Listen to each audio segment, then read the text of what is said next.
السلام علیکم ورحمۃ اللہ وبرکاتہ۔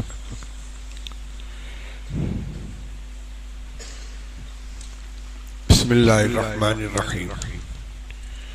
الحمد للہ رب العالمین والصلاة والسلام علی سید الانبیاء والمرسلین سیدنا و مولانا محمد وعلی آلہ واصحابہ اجمعین۔ اما بعد، باب النہی عن التباغض والتقاطع والتدابر۔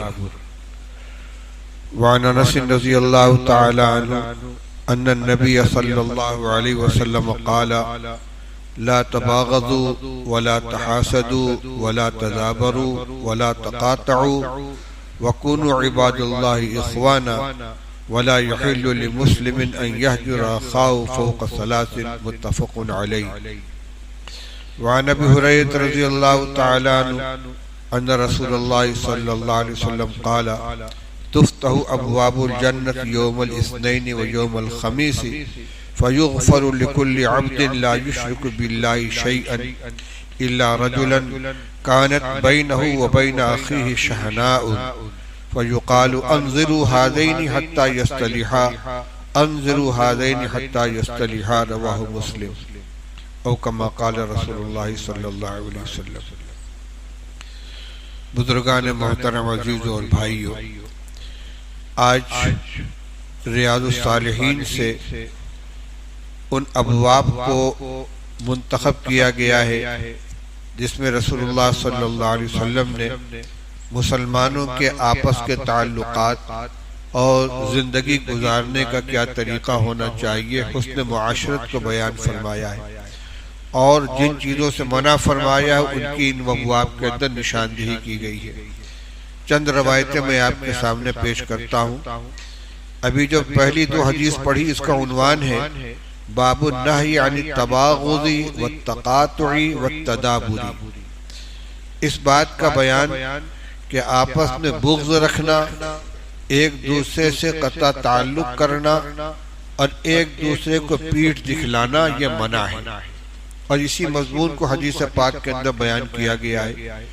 پہلی روایت انس رضی اللہ تعالیٰ عنہ کے فرماتے ہیں کہ نبی کریم صلی اللہ علیہ وسلم نے ارشاد فرمایا لا تباغضوا، آپس میں دلوں میں کینہ مت رکھو، ایک دوسرے سے بغض مت رکھو، ولا تحاسدوا، ایک دوسرے کے ساتھ حسد مت کرو، کسی کی اچھائی کو دیکھ کر دل میں جلن پیدا مت کرو، ولا تدابروا، تدابر کے دو معنی بیان کیے گئے ہیں۔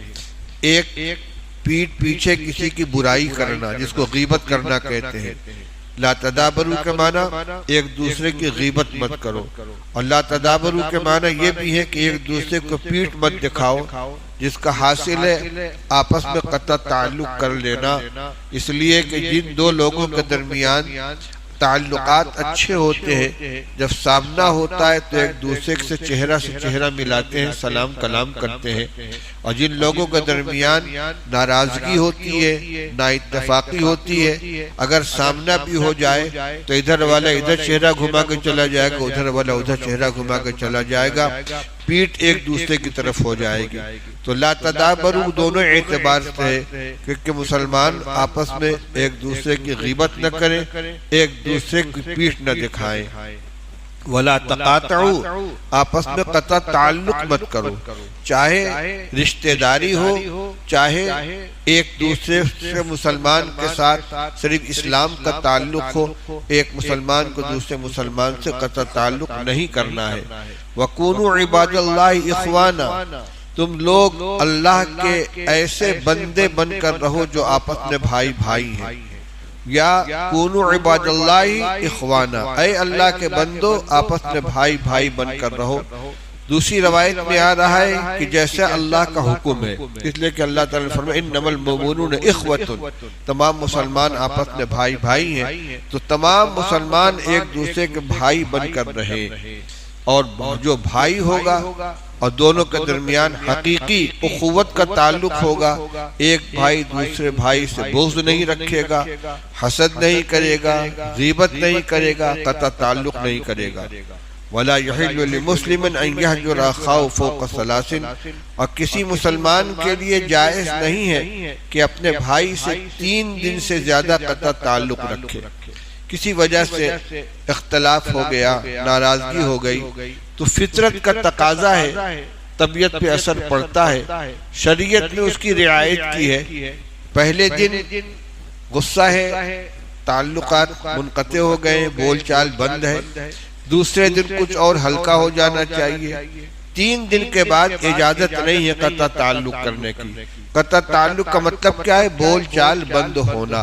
روایت سے معلوم ہوتا ہے کہ قطع تعلق کو ختم کرنے کے لیے بہت زیادہ گرم جوشی ضروری نہیں ہے، اتنا بھی کافی ہے کہ ایک دوسرے کو سلام کر لیں، وہ جواب دے دے۔ فرمایا کہ جن 2 آدمیوں کے درمیان مقاطعہ ہو جائے، ایک آدمی دوسرے کو سلام کرے تو یہ نکل گیا اس قطع تعلق کے وبال سے، دوسرے نے اگر جواب دے دیا تو وہ بھی نکل گیا، اور اگر اس نے جواب نہیں دیا تو اس کی تو ذمہ داری ختم ہو گئی، اب وہ ذمہ داری صرف اس کے اوپر ہے، تو مقاطعہ سے منع کیا گیا ہے۔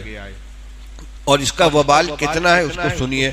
ابو ہریرہ رضی اللہ تعالیٰ عنہ فرماتے ہیں کہ رسول اللہ صلی اللہ علیہ وسلم نے ارشاد فرمایا کہ ہر دوشنبے کو اور جمعرات کو جنت کے دروازے کھولے جاتے ہیں، اور ہر اس بندے کی مغفرت کر دی جاتی ہے جو اللہ کے ساتھ کسی کو شریک نہ کرتا ہو، مگر ایسے شخص کو چھوڑ دیا جاتا ہے کہ جس کے درمیان اور اس کے بھائی کے درمیان شحناء کینہ ہو، دل کے اندر میل ہو، بغض ہو۔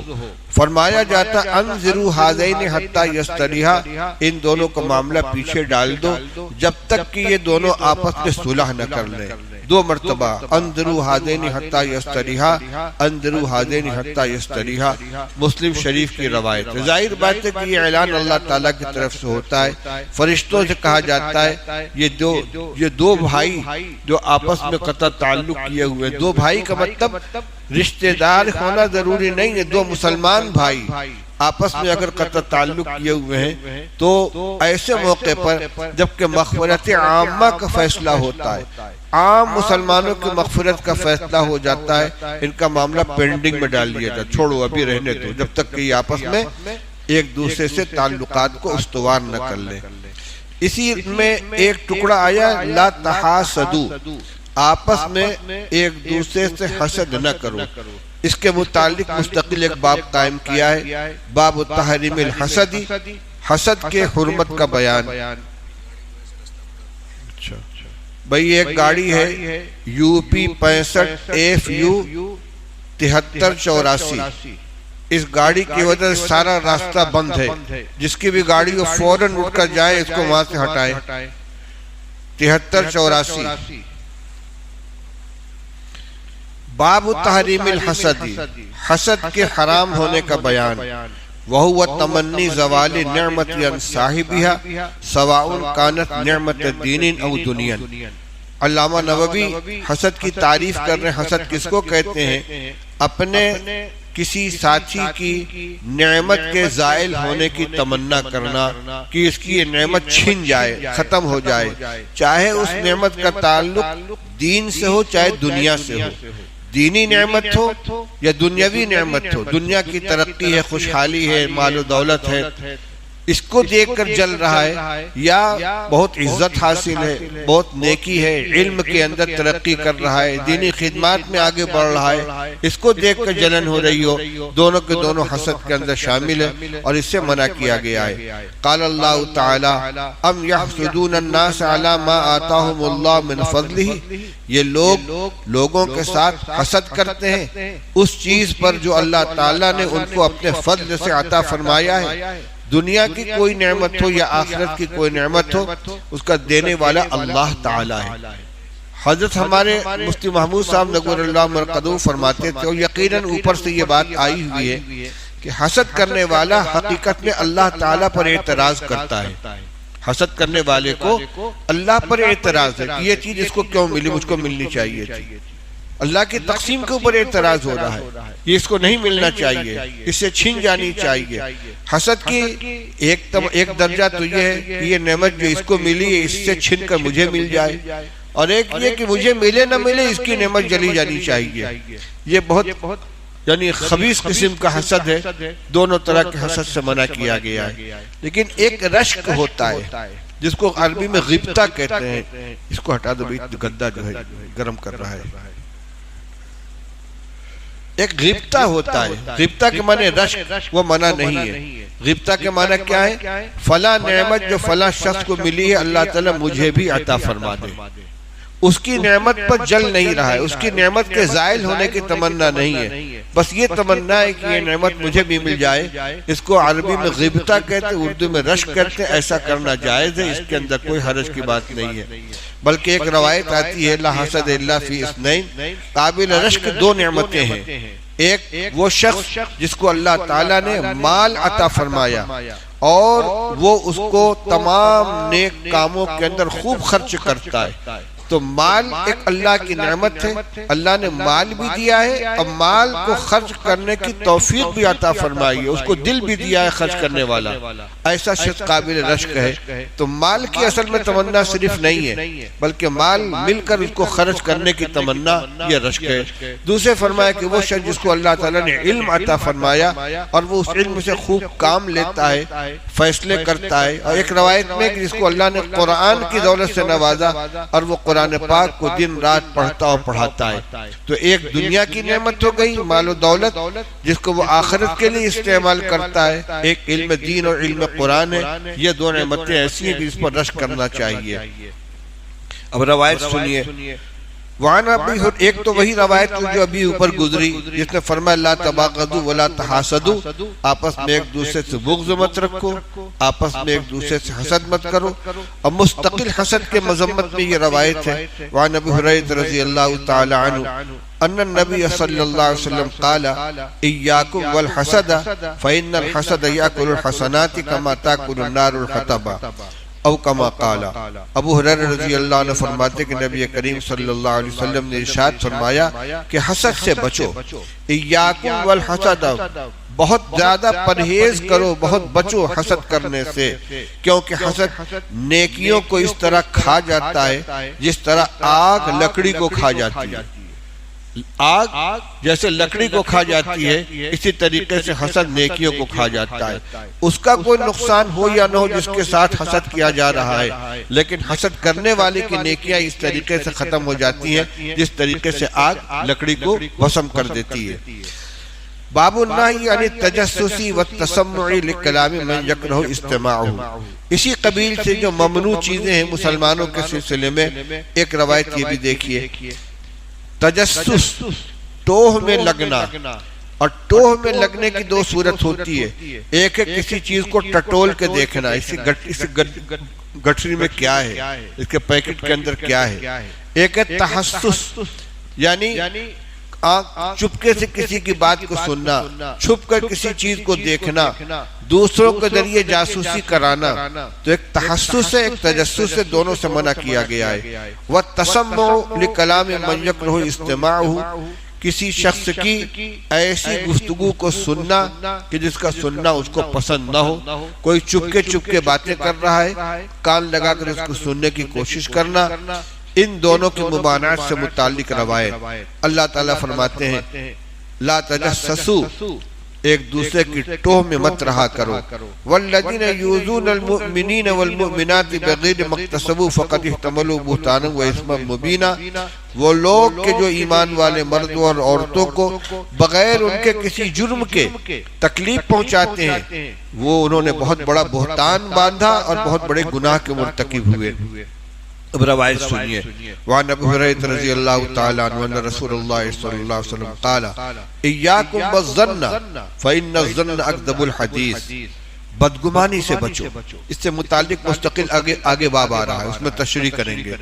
بدگمانی سے بچو، فإن الظن اکذب الحدیث، کیونکہ بدگمانی بہت جھوٹی بات ہے، اس کی کوئی بنیاد نہیں ہے، بس اپنے دماغ کی خرابی ہے کہ دوسرے کے بارے میں آدمی بدظنی اور بدگمانی کا شکار ہو گیا ہے۔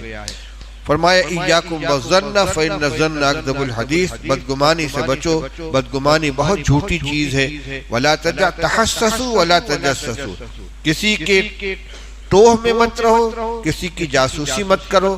ولا تنافسوا، ایک دوسرے سے حسد مت کرو۔ ایک تنافس وہ ہے جو اچھے کاموں کے اندر ہوتا ہے، اس کی تو اجازت ہے۔ وَفِي ذَلِكَ فَلْيَتَنَافَسِ الْمُتَنَافِسُونَ، نیک کاموں میں ایک دوسرے سے آگے بڑھنے کی کوشش کرنی چاہیے۔ یہاں جو تنافس کا لفظ آ رہا ہے یہ اس تنافس کے معنی میں ہے جس میں جلن پائی جاتی ہے کہ اس کو یہ چیز کیوں ملی، میں ایک اس کو کروں گا، اس تنافس سے منع کیا گیا ہے۔ وَلَا تَحَاسَدُوا، آپس میں حسد مت کرو۔ وَلَا تَبَاغَضُوا، ایک دوسرے سے بغض مت رکھو۔ وَلَا تَدَابَرُوا، ایک دوسرے کی غیبت مت کرو۔ وَكُونُوا عِبَادَ اللَّهِ إِخْوَانًا، اور اللہ کے بندو آپس میں بھائی بن کر رہو۔ کما امرکم اللہ، جیسا کہ اللہ نے تم کو حکم دیا ہے۔ اللہ نے کیا حکم دیا ہے؟ انما المؤمنون اخوۃ، کہ مسلمان آپس میں بھائی بھائی ہیں۔ اور آپ صلی اللہ علیہ وسلم ارشاد فرماتے ہیں المسلم اخو المسلم لا یظلمہ ولا یخذلہ ولا یحقرہ، ایک مسلمان دوسرے مسلمان کا بھائی ہوتا ہے، نہ خود اس کے اوپر ظلم کرتا ہے نہ اس کو بے سہارا چھوڑتا ہے۔ اگر کوئی کسی کے اوپر ظلم کر رہا ہو تو اس کو ظلم سے بچاتا ہے، اس کو چھوڑتا نہیں کہ وہ جانے اور اس کا کام جانے۔ خذلان کے معنی ہے جہاں آدمی مدد کا محتاج ہو وہاں اس کی مدد نہ کرنا، مدد چھوڑ دینے کا نام خذلان ہے۔ تو لا یظلمہ ولا یخذلہ، مسلمان اپنے مسلمان بھائی پر نہ خود ظلم کرتا ہے نہ اس کو بے سہارا چھوڑتا ہے۔ ولا یحقرہ، نہ ایک مسلمان دوسرے مسلمان کو حقیر جانتا ہے۔ کل المسلم علی المسلم حرام دمہ وعرضہ ومالہ، ہر مسلمان کے اوپر دوسرے مسلمان کا خون، اس کی عزت اور اس کا مال حرام ہے۔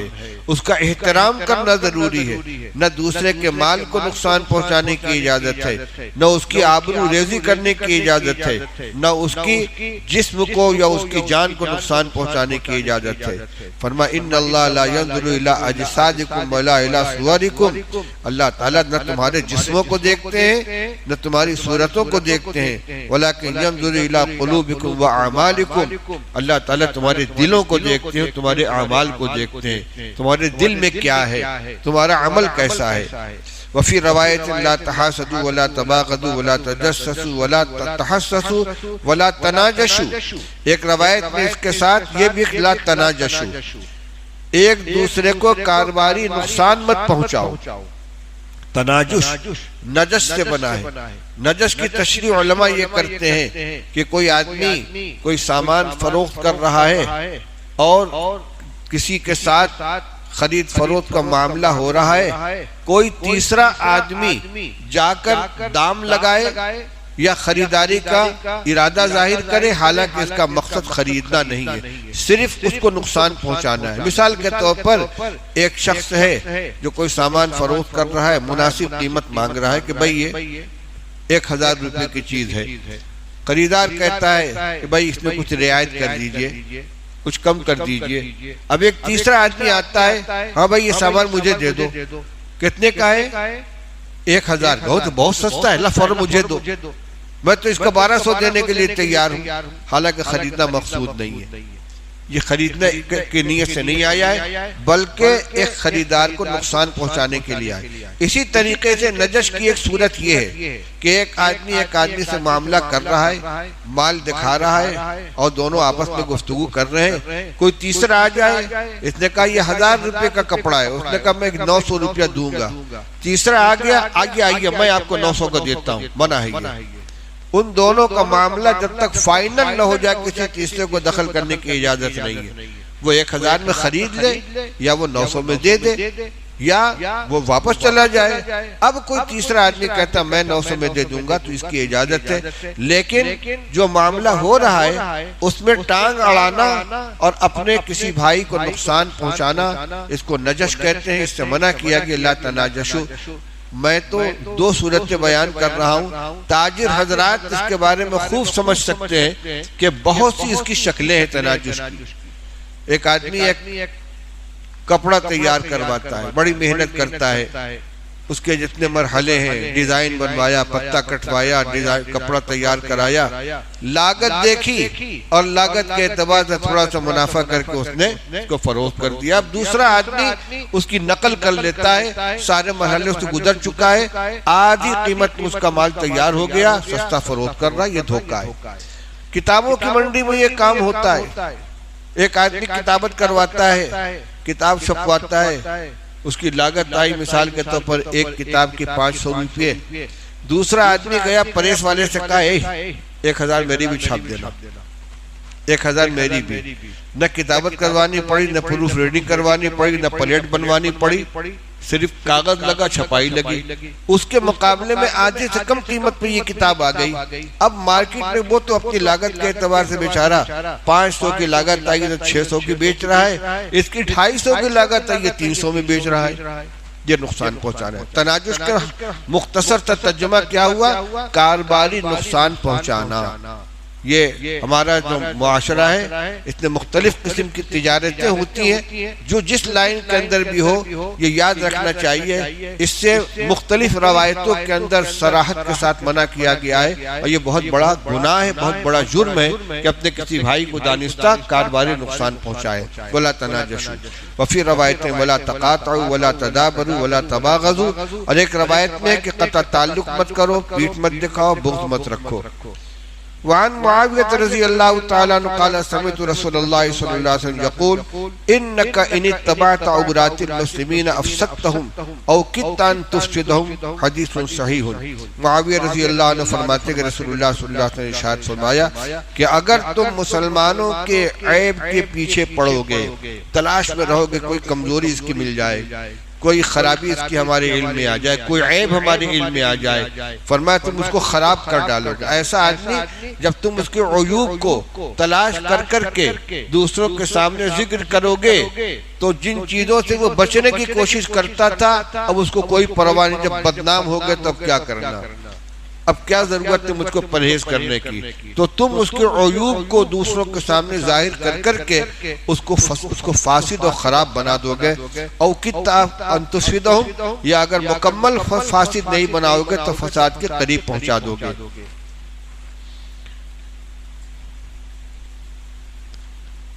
وعن باب النہی عن سوء الظن بالمسلمین من غیر ضرورت، مسلمانوں کے ساتھ بدگمانی کرنے کی ممانعت، یہ ایک مستقل باب ہے۔ اللہ تعالیٰ ارشاد فرماتے ہیں یا ایھا الذین آمنوا اجتنبوا کثیرا من الظن ان بعض الظن اثم، اے ایمان والو بہت سے گمان سے بچو کیونکہ بعض گمان گناہ ہوتے ہیں۔ وعن ابو ہریرہ رضی اللہ تعالیٰ عنہ ان رسول اللہ صلی اللہ علیہ وسلم قال ایاکم والظن فإن الظن اکذب الحدیث، رسول اللہ صلی اللہ علیہ وسلم ارشاد فرماتے ہیں کہ تم بدگمانی سے بچو کیونکہ بدگمانی بہت جھوٹی بات ہے۔ یہ بھی بیماری ہمارے معاشرے کے اندر پائی جاتی ہے، بلا کسی بنیاد کے دوسروں کے بارے میں بدزنی کا شکار ہو جانا، اور پھر اسی خیالی پلاؤ کی بنا پر اس کے بارے میں دوسروں سے غیبت کرنا، شکایت کرنا یا اس کو نقصان پہنچانے کی کوشش کرنا، یہ بہت بڑا گناہ ہے۔ خود قرآن کہہ رہا ہے کہ کیا ابھی آیت آئی یا ایھا الذین آمنوا اجتنبوا کثیرا من الظن ان بعض الظن اثم، بعض گمان گناہ ہے۔ ہاں اگر کسی قطعی بنیاد کی بنا پر کسی کے بارے میں کوئی خیال قائم ہوا ہو تو اس کی دلیل موجود ہے، لیکن اگر کوئی بنیاد نہیں تو خواہ مخواہ کے لیے بدگمانی کا شکار ہونا یہ قرآن اور حدیث کے اعتبار سے منع۔ ابھی ایک روایت دیکھیے، عن ابن مسعود رضی اللہ تعالی عنہ انہو اتی برجل فقیل له هذا فلان تقتل العیۃ خمرا فقال انا قد نهینا عن التجسس ولكن ان یظہر لنا شیء ناخذ به، حدیث حسن صحیح رواہ ابو داؤد۔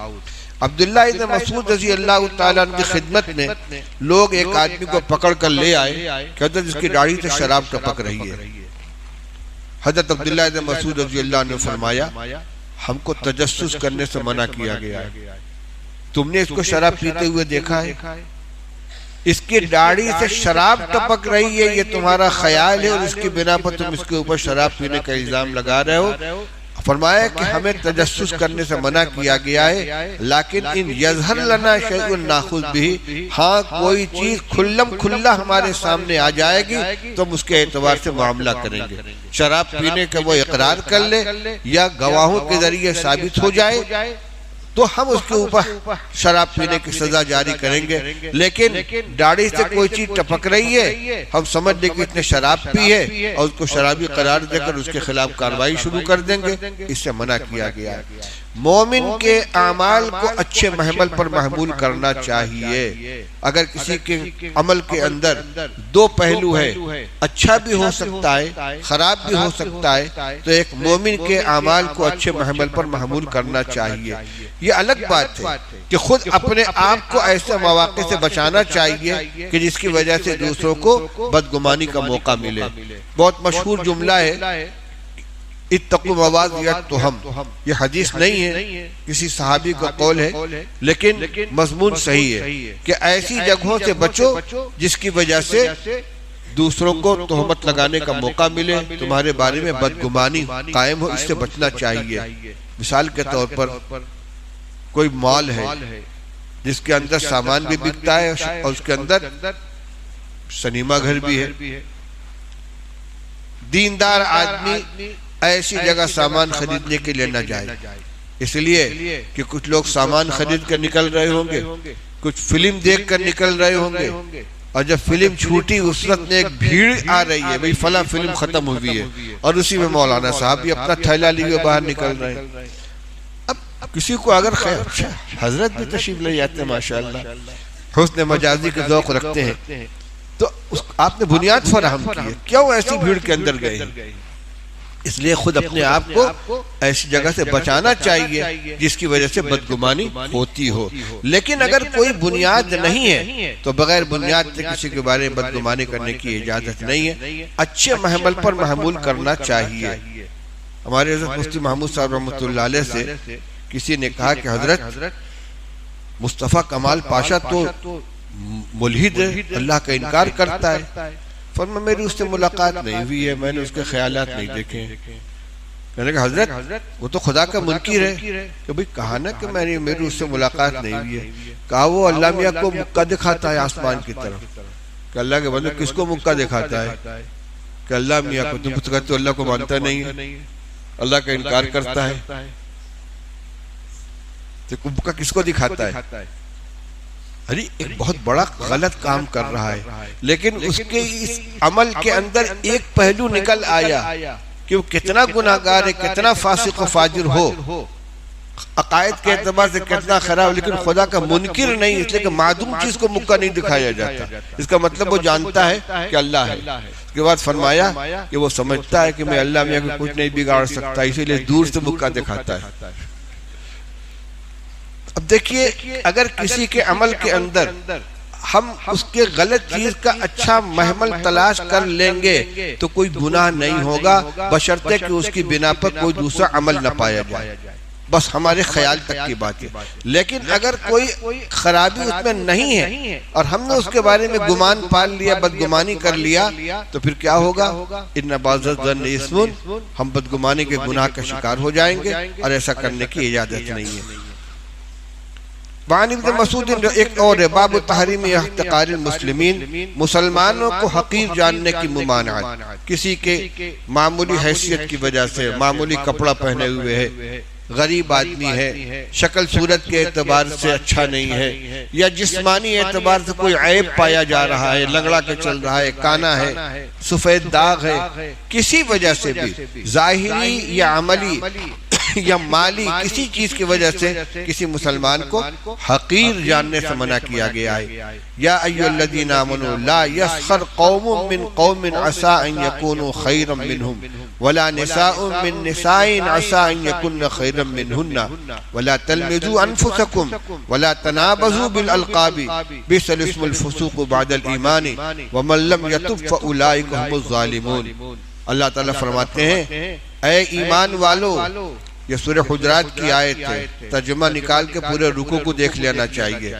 اے ایمان والو، کوئی قوم دوسرے قوم کا مذاق نہ اڑائے، عسیٰ ان یکونوا خیرا منہم، ہو سکتا ہے کہ وہ تم سے ان سے بہتر ہوں، ان کی ظاہری حالت کو دیکھ کر تم ان کا مذاق اڑا رہے ہو سکتا ہے کہ اللہ کے نزدیک ان کا مقام و مرتبہ ان مذاق اڑانے والوں سے بہتر ہو۔ وَلَا نِسَاءٌ مِّن نِّسَاءٍ، اور نہ عورتیں دوسرے عورتوں کا مذاق اڑائیں، عَسَىٰ أَن يَكُنَّ خَيْرًا مِّنْهُنَّ، ہو سکتا ہے کہ وہ عورتیں جن کا مذاق اڑایا جا رہا ہے وہ مذاق کرنے والوں سے زیادہ بہتر ہوں۔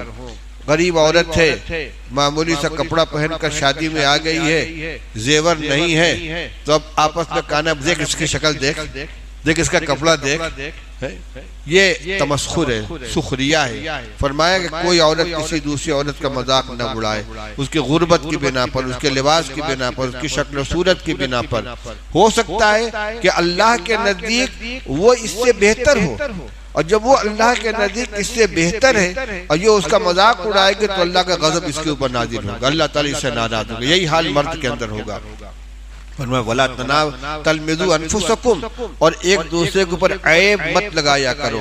وَلَا تَنَابَزُوا بِالْأَلْقَابِ، برے القاب سے ایک دوسرے کو یاد مت کیا کرو۔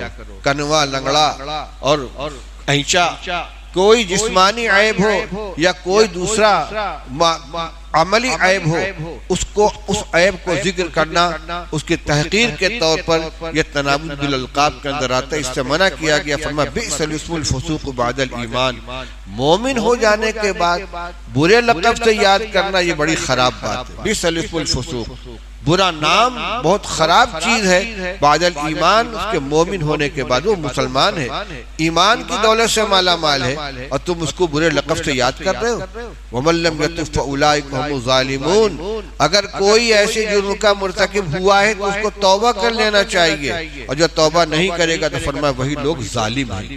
اب سنیے، وعن ابو ہریرہ رضی اللہ تعالی عنہ ان رسول اللہ صلی اللہ علیہ وسلم قال بحسب امرئ من الشر ان يحقر اخاه المسلم، رواہ مسلم۔ ابو ہریرہ رضی اللہ عنہ فرماتے کہ رسول اللہ صلی اللہ علیہ وسلم ارشاد فرمایا کہ آدمی کے شر کے لیے اتنی بات کافی ہے کہ وہ اپنے مسلمان بھائی کو حقیر جانے، اور کوئی خرابی اس کے اندر نہیں پائی جاتی، صرف اتنی خرابی پائی جاتی ہے کہ اپنے کسی مسلمان بھائی کو وہ حقیر جانتا ہے تو اس کے شر کے لیے، اس کے خراب ہونے کے لیے اتنا ہی کافی ہے۔ یہ روایت مسلم شریف کی۔ دوسری روایت سنیے، وعن ابن مسعود رضی اللہ تعالی عنہ نبی صلی اللہ علیہ وسلم قال لا يدخل الجنة من كان في قلبه مثقال ذرة من كبر۔ قال رجل ان الرجل يحب ان يكون ثوبه حسنا ونعله حسنا، فقال ان الله جميل يحب الجمال، الكبر بطر الحق وغمط الناس، رواہ مسلم۔ عبداللہ بن مسعود رضی اللہ تعالیٰ فرماتے ہیں کہ نبی کریم صلی اللہ علیہ وسلم نے ارشاد فرمایا کہ ایسا آدمی جنت میں نہیں جائے گا جس کے دل کے اندر ذرہ کے برابر بھی تکبر پایا جاتا۔ اس پر ایک صاحب نے عرض کی کہ یا رسول اللہ، آدمی چاہتا ہے کہ اس کا کپڑا اچھا ہو، خوبصورت ہو، اس کا جوتا اچھا ہو، کیا مطلب یہ بھی تکبر میں شامل ہے؟ فرمایا نہیں، اللہ تعالیٰ صاحب جمال ہے، جمال کو پسند کرتے ہیں۔ اللہ تعالیٰ اگر کسی کو خوشحالی عطا فرمائے، نعمت عطا فرمائے تو اللہ کو یہ چیز محبوب ہے کہ اس کی نعمت کا اثر اس کے اوپر ظاہر ہونا چاہیے۔ اتنے تک کوئی حرج کی بات نہیں ہے، یہ اللہ کی نعمت کا اظہار ہے۔ لیکن آگے فرمایا الکبر بطر الحق وغمط الناس، تکبر حق کو دفع کرنے اور لوگوں کو حقیر جاننے کا نام ہے۔ دو چیزیں فرمائی۔ تکبر یہ ہے کہ صحیح بات سامنے آ گئی، قرآن و حدیث کا فیصلہ آ گیا، مسئلہ آ گیا، صحیح میں فیصلہ آ گیا لیکن میں نہیں مانتا اس کو، یہ تکبر ہے۔ حق کو جان لینے کے باوجود تسلیم نہ کرنا، اور دوسری غمط الناس، دوسرے کو حقیر جاننا۔ اچھا کپڑا پہننا تکبر نہیں ہے، لیکن معمولی کپڑا پہننے والے کو حقیر جاننا یہ تکبر ہے۔ ایک چیز اور دیکھ لیجئے، باب النہی عن اظہار الشماتۃ بالمسلم، مسلمان کے ساتھ اظہار شماتت کی ممانعت۔ شماتت کہتے ہیں کسی کی تکلیف کو دیکھ کر خوش ہونا، یہ بہت بڑا گناہ ہے، اور اس کی سزا کیا ہے؟ روایت سنیے، عن واسطہ بن اسقع رضی اللہ تعالی عنہ قال قال رسول اللہ صلی اللہ علیہ وسلم لا تظہر الشماتۃ لأخیک فیرحمہ اللہ ویبتلیک، رواہ الترمذی۔ وقال حدیث حسن۔ واصلہ ابن اسقر رضی اللہ عنہ فرماتے ہیں کہ رسول اللہ صلی اللہ علیہ وسلم نے ارشاد فرمایا کہ کسی کے اپنے بھائی کے بارے میں اس کی تکلیف پر خوشی کا اظہار مت کرو۔ لا تظہر شماتۃ لاخیک، اپنے کسی بھائی کی تکلیف پر خوشی کا اظہار مت کرو ورنہ اللہ تعالیٰ اس پر رحم فرما کر تم کو مبتلا کر دے گا۔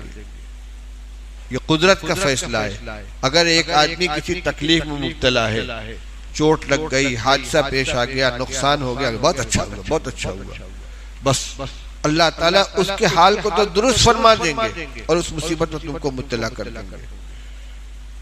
یہ ہے دنیا کی سزا ہے کہ اپنے کسی مسلمان بھائی کی تکلیف پر خوشی کا اظہار مت کرو۔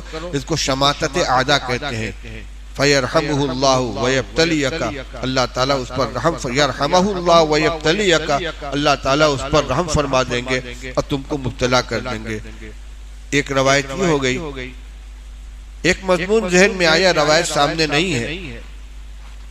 اگر کسی شخص سے کوئی گناہ ہو گیا اور اس نے اس سے توبہ بھی کر لی، اس کے بعد اس کے اس گناہ کے حوالے سے اس کو عار دلانا، ارے یہ بھئی چور، شرابی، حالانکہ اس نے چوری سے توبہ کر لی ہے، شراب سے توبہ کر لی ہے، جس گناہ سے وہ توبہ کر چکا ہے اس گناہ کے حوالے سے اس کو ذلیل کرنے پر حدیث پاک میں فرمایا گیا اللہ تعالیٰ اس شخص کو موت نہیں دیں گے جب تک کہ خود اس کو اسی گناہ میں مبتلا نہیں کر لیں گے۔ رونگٹے کھڑے کر دینے والی چیز ہے۔ اس لیے اگر کسی نے سے کوئی غلطی ہو گئی، اس کو ندامت ہوئی، اس نے توبہ کر لی، زندگی اس کی سدھر گئی، اب اس گناہ کے حوالے سے، اس غلطی کے حوالے سے اس کو طعنہ دینا، اس پر عیب لگانا، کہ اللہ کے غضب کو دعوت دینا ہے۔ اللہ تعالیٰ اس شخص کو موت نہیں دیں گے جب تک کہ خود اسی گناہ کے اندر اس کو مبتلا نہ کر دیا جائے۔ یہ چند روایتیں ہمارے سامنے آئی ہیں، اور اس سلسلے کے مضامین اور آگے بھی ہیں، لیکن آج اتنے پر اکتفا کرتا ہوں۔ خلاصہ کے طور پر جن چیزوں سے منع کیا گیا وہ کیا کیا چیزیں ہیں؟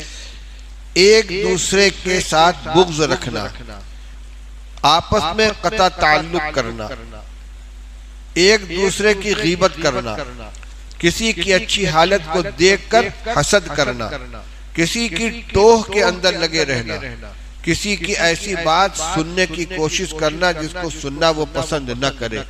اسی ذیل میں ایک شکل یہ بھی آ جاتی ہے، کبھی کبھی ٹیلی فون کی اور موبائل کی لائن لڑ جاتی ہے، ہم بات کر رہے ہیں، کہیں سے لائن کنیکٹ ہو گئی، کوئی دو آدمی بات چیت کر رہے ہیں اور ہمارے فون سے وہ مل گیا۔ کبھی ایسا بھی ہوتا ہے کہ ہم نے کہیں ڈائل کیا لیکن جہاں ڈائل کیا وہاں نہ لگ کر کسی دوسرے کے فون پر کنیکٹ ہو گیا اور وہ دو آدمی آپس میں باتیں کر رہے ہیں، وہ تو مطمئن ہے کہ ہماری بات ان دو کے علاوہ کوئی تیسرا سن نہیں رہا ہے، ہمارے کان میں بات آنے لگی، یہ اسی کے اندر شمار ہے، فوراً ڈسکنیکٹ کر دینا چاہیے، کاٹ دینا چاہیے، اس لیے کہ کسی شخص کی ایسی بات کو سننا جس کا اس کو علم نہ ہو، چپکے سے سننا، یہ التسمع لکلام من یکرہ استماعہ کے اندر آتا ہے، اس سے منع کیا گیا ہے۔ اسی ذیل میں بدگمانی کی ممانعت آئی کہ مسلمانوں کے ساتھ بدگمانی نہیں کرنی چاہیے۔ آخر میں چیز آئی ہے کہ مسلمانوں کو حقیر نہیں جاننا چاہیے اس کے کسی ظاہری حالت کی بنا پر، بلکہ گناہ کی بنا پر بھی حقیر نہیں جاننا چاہیے۔ حدیث میں واقع آتا ہے کہ ایک صحابی سے غلطی ہو گئی، بدکاری کی، اور بہت نادم ہوئے، اللہ کے رسول صلی اللہ علیہ وسلم سے درخواست کر کے اپنے اوپر سزا جاری کروائی، رجم کیا گیا ان کو۔ اس موقع پر کسی کی زبان سے نکل گیا کہ آ کے خامخواہ اقرار کر لیا، کتے کی طرح مارا گیا۔ اس کو سن کر رسول اللہ صلی اللہ علیہ وسلم سخت ناراضی، سخت ترین ناراضگی کا آپ نے اظہار فرمایا۔ گناہ کیا تھا، سزا مل گئی، اب اس کے بعد اس کو اس کی جرم کا تذکرہ کر کے اس کے ساتھ تحقیر کرنا۔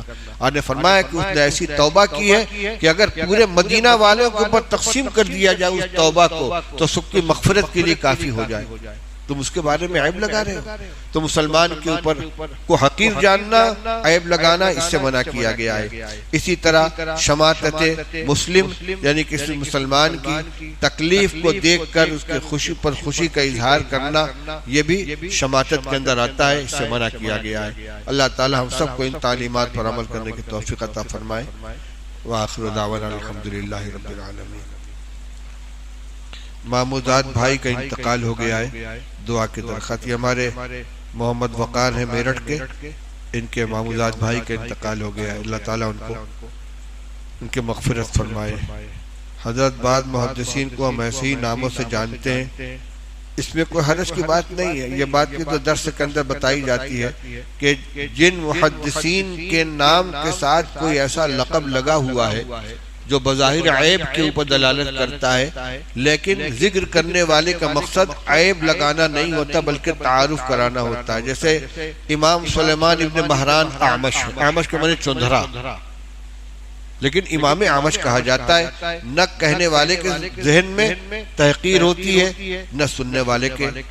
اسی طرح ابو عائض یہ ایک نابینا شاعر ہے، ان کے لقب کے ساتھ اعمہ ہے، کسی کے ساتھ آور لگائے، کسی کے ساتھ احدب لگا ہوا ہے کبڑا، تو کوئی اندھا ہے، کوئی ناٹا ہے، کوئی افتس ہے چپٹی ناک والا، وہ ان کی شناخت ہو گئی تھی اور اس نام سے وہ یاد کیے جاتے تھے، نہ ان کو اس پہ کوئی اشکال تھا، نہ بولنے والے کی نیت تحقیر کی ہوتی، نہ سننے والے کا ذہن اس کی طرف جاتا ہے، اس کو مستثنی رکھا گیا ہے۔